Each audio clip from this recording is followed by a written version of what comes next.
결국 그 분노가 폭발하는 사건이 벌어집니다. 무신들이 정변, 즉 쿠데타를 계획하기 시작합니다.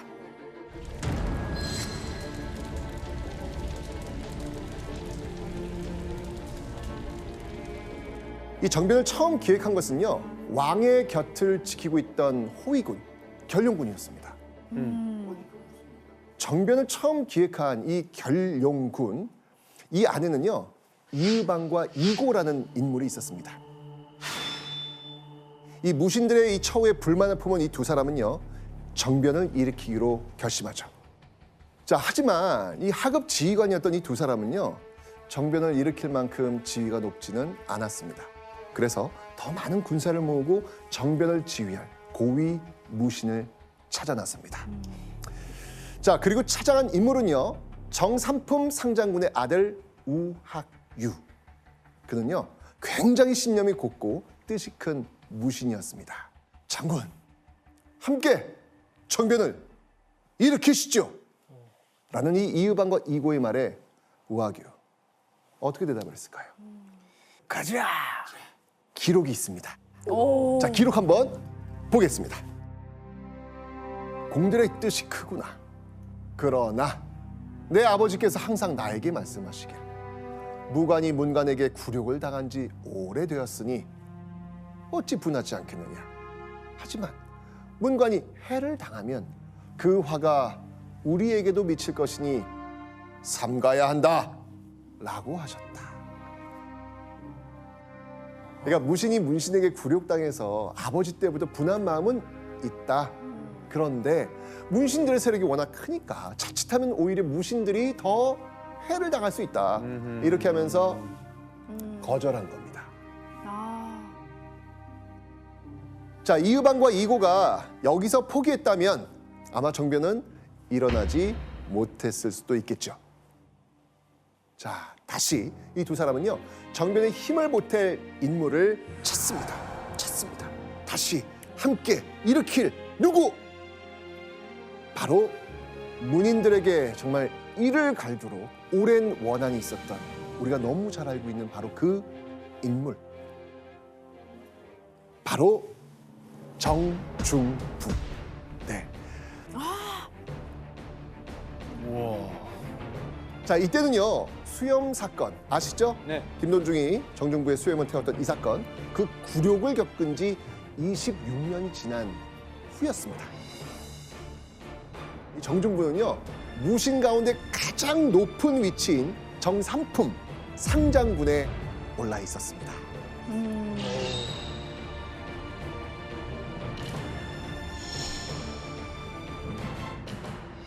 그래서 이의방, 이고와 함께 정중부, 이 세 사람이 처음 만난 날도요, 의종 24년 1170년 4월 연회날이었습니다. 또 연애? 예. 뭐 이제 그림이 그려지시죠? 예. 부어라 마셔라. 예. 왕은 뭐 측근 문신들과 함께 시간 가는 줄 모르고 술을 마시면서 시를 읊고 있었습니다. 역시 마찬가지로 그 옆에 호위하고 있었던 이 무신들, 아무것도 먹지 못하고 배고픔을 달래고 있었는데요. 이때 이의방과 이고가 정중부에게 은밀히 다가가 이야기합니다. 문신들은 득이양양하여 취하도록 술을 마시고 배부르게 음식을 먹는데 무신들은 모두 굶주리고 피로하니 이걸 어찌 참을 수 있습니까? 정말 이 무신들은 이렇게 굶주리고 힘든데 문신들 저렇게 먹고 떠들고 배불리 먹고 있으니 분하지 않으십니까? 자, 이 이야기를 했을 때 정중부의 머릿속에 정말 모욕당했던 그 순간이 주마등처럼 지나갑니다.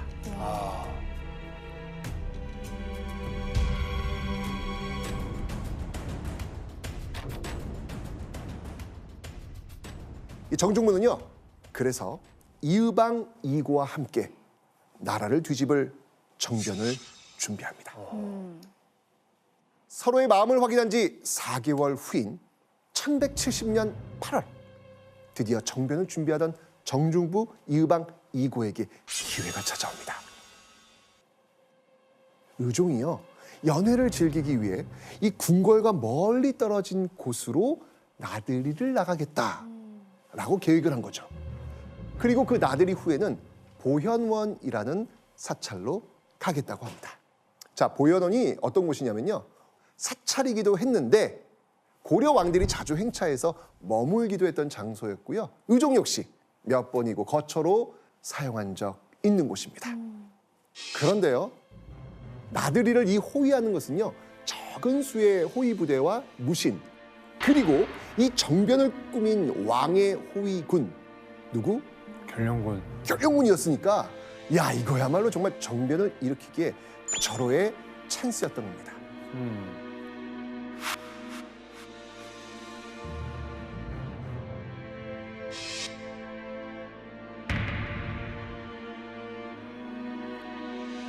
이 계획대로요, 왕은 나들이를 끝낸 이후 보현원으로 향했고요. 정중부 이의방 이고도 왕을 호위하면서 함께 갑니다. 그런데 이때 의종이요, 가마를 멈추라. 직감? 알았어요? 아니요. 우와. 의종은요, 이 무신들에게 예정에 없던 무예 행사를 제의합니다. 어이? 갑자기? 네, 바로 오병수박희라는 무예입니다. 이 오병수박희 시합 중 이 늙은 대장군 이소은과 한 장수가 맞붙습니다. 나이가 있는데 이렇게 때려? 아, 첫 장면. 기억하시죠? 야위고 좀 힘이 약했던 이소은이 겨루다 힘이 부족해지니까 그대로 경기장 밖으로 도망을 가려고 했던 것이죠. 그런데 이때 경기를 구경하고 있던 이 왕의 측근 문신 한뢰, 이 한뢰라는 인물이 벌떡 일어난 겁니다. 그리고 그대로 걸어가서 그 노장 이소웅의 뺨을 때린 거예요. 어허. 얼마나 세게 때렸는지 이소웅은요, 계단 아래로 구르기까지 합니다. 너무 화가 납니다. 너무 치욕스러운데. 당시 이소웅의 지휘는요, 종 3품 대장군이었고요. 한뢰는 종 5품 문신이었습니다. 지위도 한참 낮고요, 나이도 한참 어린 문신이 대장군의 뺨을 때린 상황이에요. 게다가 더 이해가 안 되는 건요, 왕과 신하들의 행동이었습니다. 아니, 뺨을 맞은 이소웅을 보면서 박장대소하고 비웃기까지 한 거예요. 그러니까 여러분들, 지금 이 상황, 문신이 무신의 뺨을 때린 이 상황이 이제까지 우리가 쭉 달려왔던 모든 이야기에 많은 것을 담고 있는 거예요. 지금 이 한 장면이. 지금 정중부 이의방 이고 지금 보현원으로 가는 길목입니다, 지금. 그런데 지금 이런 일이 터진 거예요. 이 순간 여러분이 만약에 정중부였다면 어떻게 했을까요?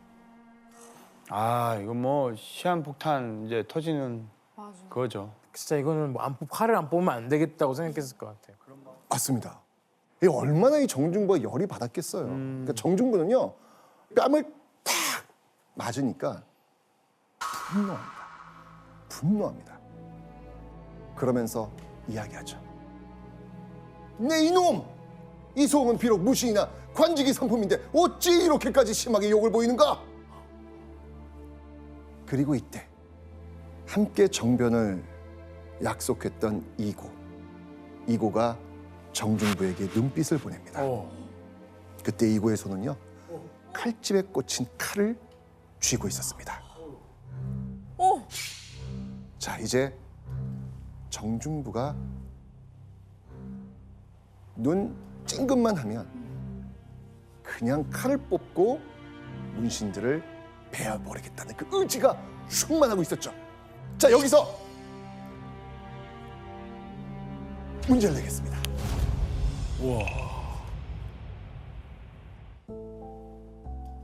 이고의 의도를 파악한 정중부. 자, 이때 정중부는 어떻게 했을까요? 예원 씨 혹시 한번 예측해 보시겠어요? 넣으라고 했을 것 같아요. 너무나. 지금은 때가 아니다. 그러니까 우리의 타이밍이 아직 아니다. 타이밍. 그러니까 알겠는데 지금은 아직이다. 아니다. 조금만 기다려보자. 예원 씨 정답.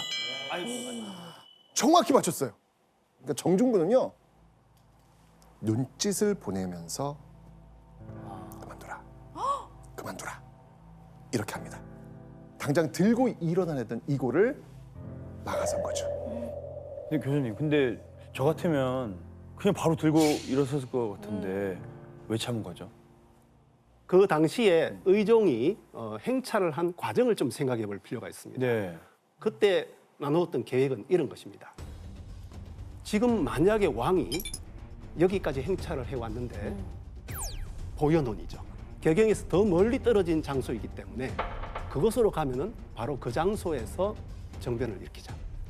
그래서 원래 약속한 장소가 아닌 이곳에서 했다가 생길 수 있는 위험 부담을 줄이려고 했던 거예요. 그러니까 여기서 다 설계를 해왔는데 갑자기 만들 수는 없다는 판단을 한 거죠. 확실히 상장군 답네요. 진짜 대박이다. 이 그러니까. 캄다운이. 그렇죠, 이게. 그러니까. 와.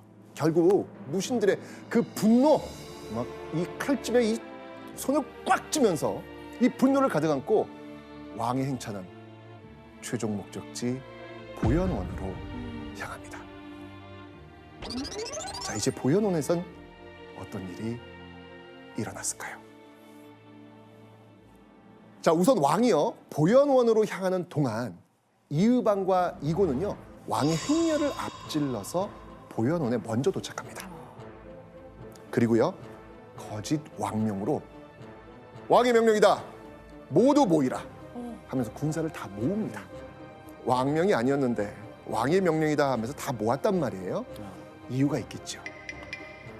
이고와 이여방이 왕을 앞서서 먼저 현장으로 갔죠. 네. 바로 그곳에는 순금군이라 불리는 친위군이 있었습니다.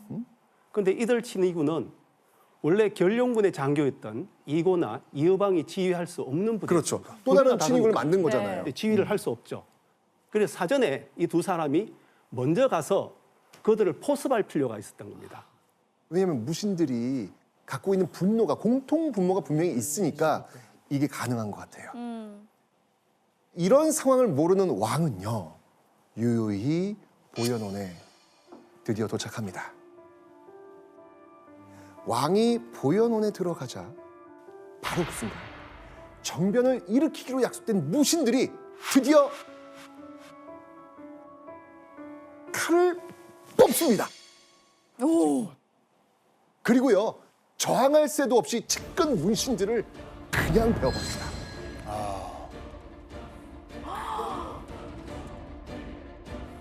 쌓이고 쌓였던 분노가 팍 터지는 그런 순간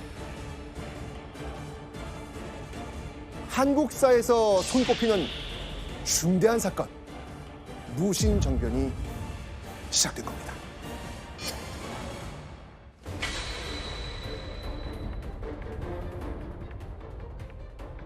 이날이요 바로 무신들이 권력을 잡는 100여 년의 역사가 시작된 첫날입니다. 이 처음에 정중부와 이의방은요 관모를 벗고요 이 오른쪽 어깨 쪽을 드러내기로 약속을 했습니다. 이 편은 다 우리 편이 된 거예요. 관모 벗고 오른쪽 어깨 쪽 드러내는 사람 다 우리 편이에요. 이 모습이 아닌 사람은 모조리 베어줍니다. 그리고 그 순간 정변의 불씨를 지핀 뺨을 때린 사람 누구? 한뇌. 한회. 한뇌. 너무 당황했겠죠? 네. 자, 이 한뇌는요 환관의 도움을 받아서 급하게 왕의 침상 밑에 숨습니다. 목숨을 구해야 되니까.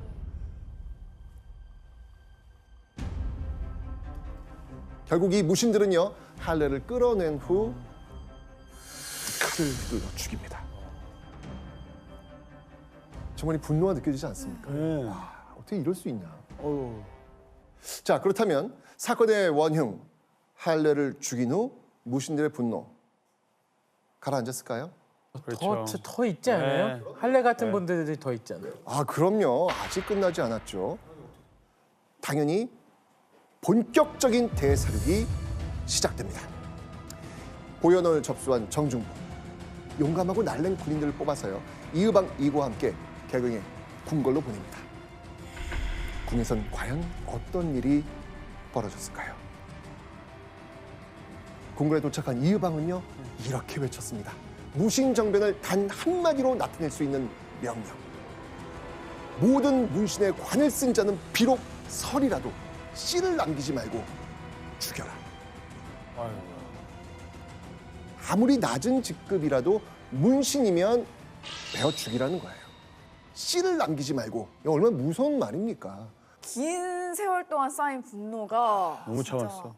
느껴져요. 보여요. 아무리 지금 몇 명을 이렇게 죽였어도 계속 이게 안 끝나는 것 같아요. 계속 끌어오는 게 좀 많이 보이거든요. 그러니까요.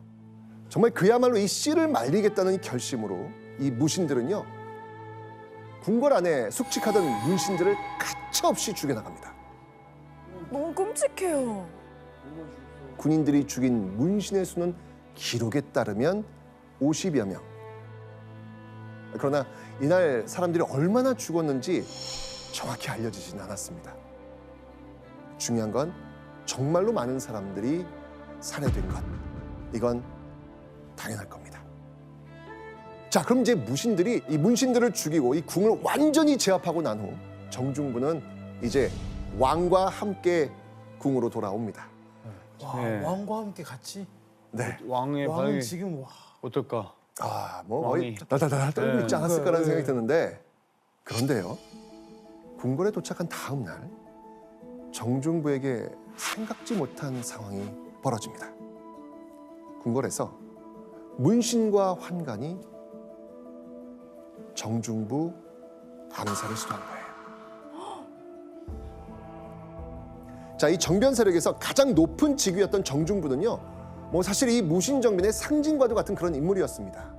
그런데 만약 그가 암살당하면 아마 이 정변 세력은 구심점을 잃고 이대로 끝날 수 있는 일촉즉발의 상황이었죠. 결론을 말씀드리겠습니다. 실패합니다. 왜냐면요, 누군가 미리 이 환관들의 계획을 정중부에게 몰래 알려줬기 때문입니다. 그러니까 이게 대세가 기운 걸 그러네. 이 분위기를 안 거예요. 그쵸. 자, 이 사실을 듣고 화가 난 정중부는요, 이 계획에 가담한 문신 10여 명과 환관 10여 명을 찾아내서 죽여버립니다. 그리고 정변 4일째 되는 날, 아예 왕을 멀리 거제도로 추방합니다. 거제도 이 멀리 떨어진 이 바다로 막힌 섬에 왕을 가두고 왕이 다시는 개경으로 돌아가겠다, 이런 생각 자체를 못하게 한 겁니다. 자, 그럼 이제 무신정변은 이제 막을 내린 걸까요? 그 사람 있지 않습니까? 누구? 김돈주. 그렇죠. 아직 살아 있어요? 아, 그럼요. 아직 끝나지 않았죠. 나는 어떻게 된 줄 알았어. 자, 사실 이 보현원에 김돈중은 함께 갔었습니다. 그런데 정변 상황에서 감쪽같이 사라진 거예요. 그러니까 눈치가 워낙 빠른 거예요, 김돈중이. 그러니까. 느낌 이상해. 뭐야 이거? 얘들 왜 이래? 라고 해가지고 분위기를 딱 감지한 상태에서 도망을 간 거예요.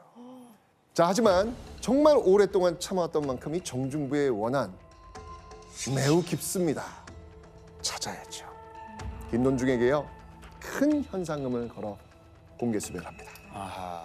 결국요, 현상금이 탐났던 김돈중의 하인이 밀고 합니다.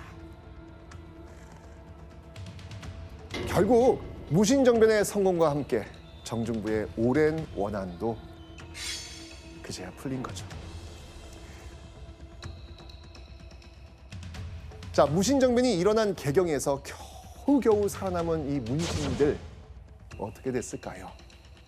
자, 이고는요, 정변이 끝난 후 이 살아남은 문신들 다 모아가지고 죽이자라고 합니다. 그런데 이때도 또 마찬가지로 정중부가 누릅니다.